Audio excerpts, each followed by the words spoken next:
Got some great news about Wuthering Waves, and it's some news that I'm surprised nobody else has really been talking about or given the spotlight that it deserves, because I think it's going to be huge in shaping the Wuthering Waves community and going to be greatly beneficial to its overall success as a game and its influence in the online and YouTube space. Like, I'm legitimately shocked as to why not more people have been talking about this, but let's break down the information. You know that I've covered a video recently for Hex Juice. Hex Juice is great. We're fans of Hex Juice on this channel, okay? So if you drop in Hex Juice hate in the comments, just chill, okay? No, we like Hex Juice here. But we took a look at Hex's video where she was talking about the major problems of Wuthering Waves, and some of her concerns came from a very genuine place. We kind of took a look at what she said there, and while I did disagree with her on quite a few things, I appreciated her sharing her thoughts and where she was coming from there. She did do a follow-up video where she kind of apologized for some of those things. We're not going to do a full react to it, guys. Like, if you want to go see that, you can go watch her own video there, but I think she's doing great content over there. But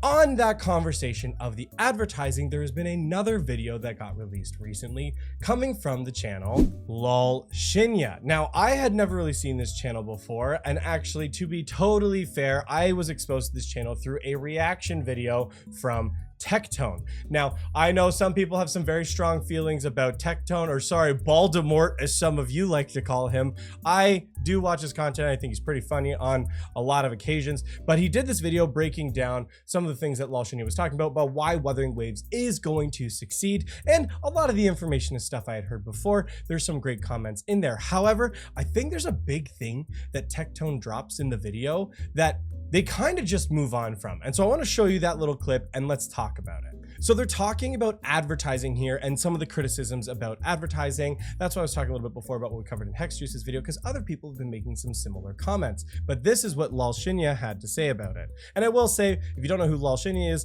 Tectone gives him a pretty rave review about his kind of skill set, his knowledge, and what he brings into it. I've seen close to a dozen ads throughout various platforms like YouTube, Twitch, Reddit, TikTok, and Instagram. Yep. Kuro definitely learned their lesson from their previous game, punishing Grey Raven. Yep. And very clearly has been engaging their marketing team into pushing out ads. Yep. Within this next month, I would anticipate Kuro starts to make even greater strides with their campaign. I agree. Alongside the various Twitch and YouTube content creator sponsors that have been rumored. Now, I already had those same thoughts as well. I figured we were a little bit too far out before we were seeing kind of the meat and potatoes of the advertising. But check out what Tectone says in this next part. Not rumored. I'm just going to go ahead and confirm them. There have been many Genshin content creators who are getting lucrative contracts to go covering Wuthering Waves full-time. There's going to be a large majority of that player base shifting over to Wuthering Waves. And if those content creators do get success on their streams, then they're going to cover it for free naturally afterwards because they won't want to give up that audience that they established. Yeah, I think the game's going to do fucking great.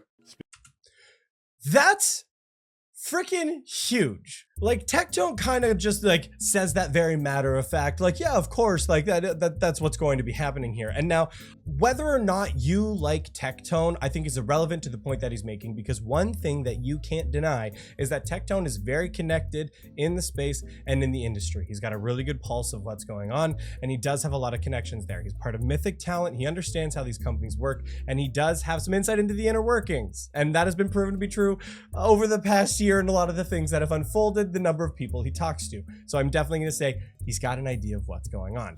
But the fact that we know that some of these big contracts are being rolled out to some of these creators is huge for multiple reasons. The first reason why this is a big deal is because this is something that we have not seen from Kuro games before. Punishing Grey Raven did not have these kind of contracts that were rolled out, as far as I'm aware. Maybe there are some exceptions, but I'm not even going to say any names because I feel like that would just be pure conjecture, and I'm not going to press that on anyone. But I think if you took a guess, there's probably a couple creators you might be able to think of that could be in that position. But to my knowledge, that was not a broad thing that Kuro Games was covering or offering to creators of their games when it came to punishing Grey Raven.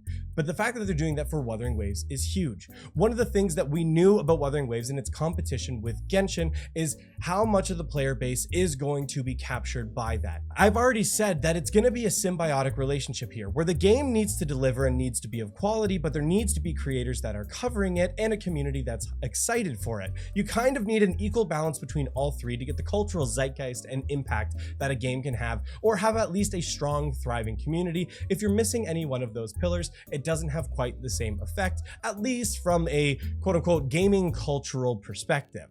But if that's something that Kuro Games is pushing and is making very important, I think that's going to capture more than we think.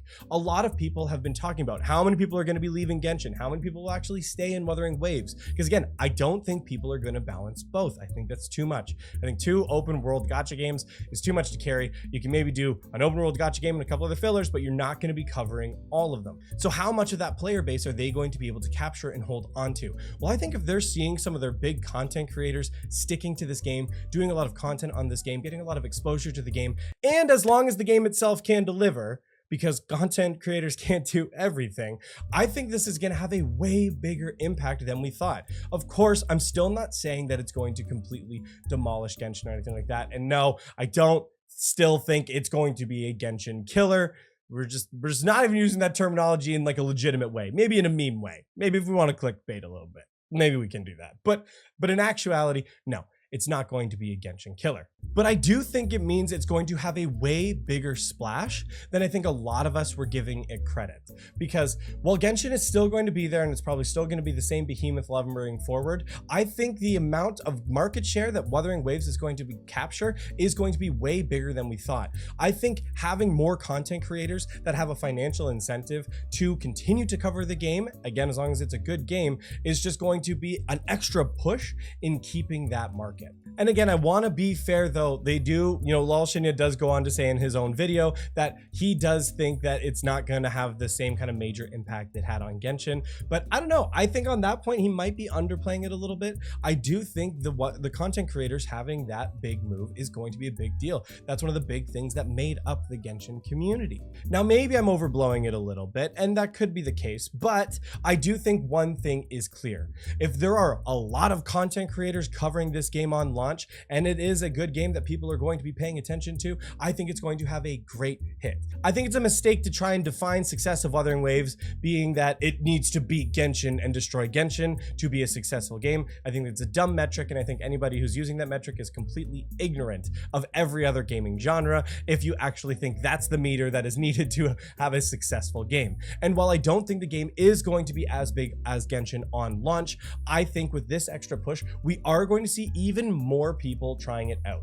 A lot of people have been downplaying the number of pre-registrations on Wuthering Waves. I have no idea why. But guys, 23, almost 24 million pre-registrations for this game, and we still have a little less than a month to go before launch of this game is insane. And I think as we get closer to the actual launch of the game and we're seeing an even harder advertising push be pushed by Kuro Games, I think we're going to see that number go way over the 30 million mark that they're trying to hit. I think we're going to see that go above and beyond that, especially as we get closer to the launch of this game. So for those of us who are super excited for Wuthering Waves and are really invested in the success of the game because it's a game that we are personally very excited for, I think that is great news to hear, and I think that is something that is going to push the Wuthering Waves community even further. So I'm excited to see it.